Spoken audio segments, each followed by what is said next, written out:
we're going to be doing the business model canvas for Pariveda. So as with the last one, we're going to kick it off with the value proposition. So Pariveda was started by Bruce, who has spent a lot of time in consulting and just really wasn't totally satisfied with what he wanted to do. He had tried starting a couple businesses, and he was approached. He said, "Hey, can you continue to do this IT work for us?"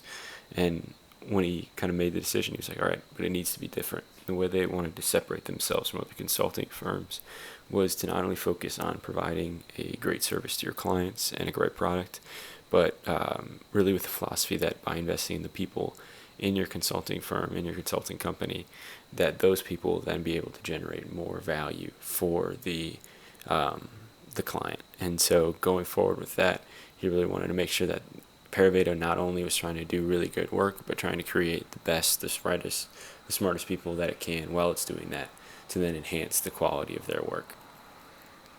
And so that then gives Pariveda really two customer segments. They have the primary customer, so businesses that lack the technology skills and the technology context to see where the opportunity is and how technology can help them reach that goal. So if you don't have a tech guy on hand, you really don't know if your systems can be improved with AI or if there's a better way to keep track of products that you're doing it with pencil and paper right now.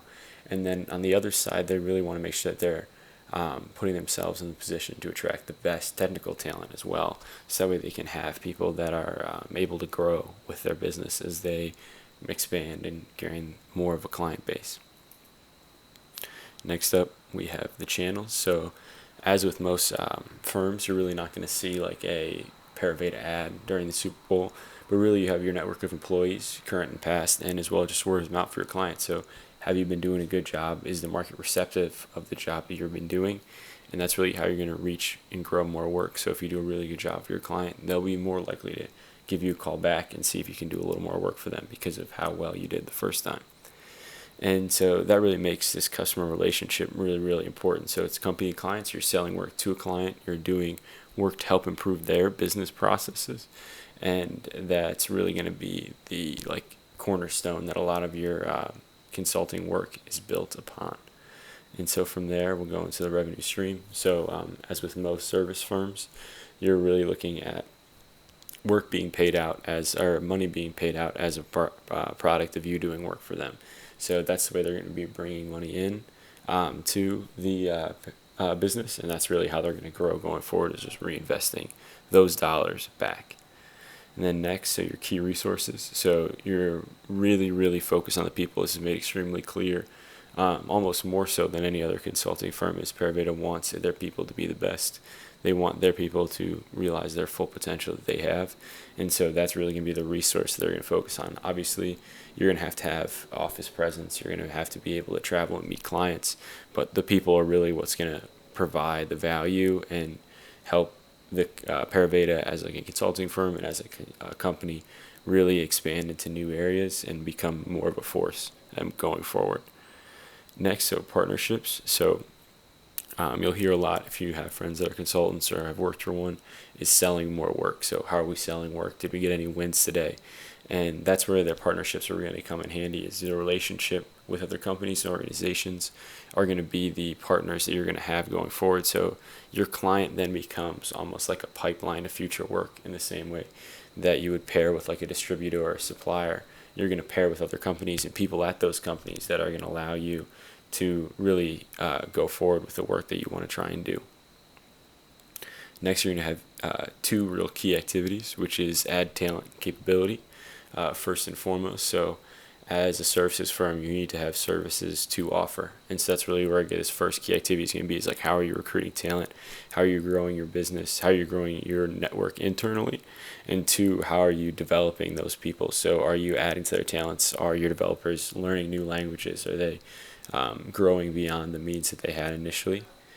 And next, you're going to have selling work. So you need to be busy. You need to be bringing money in.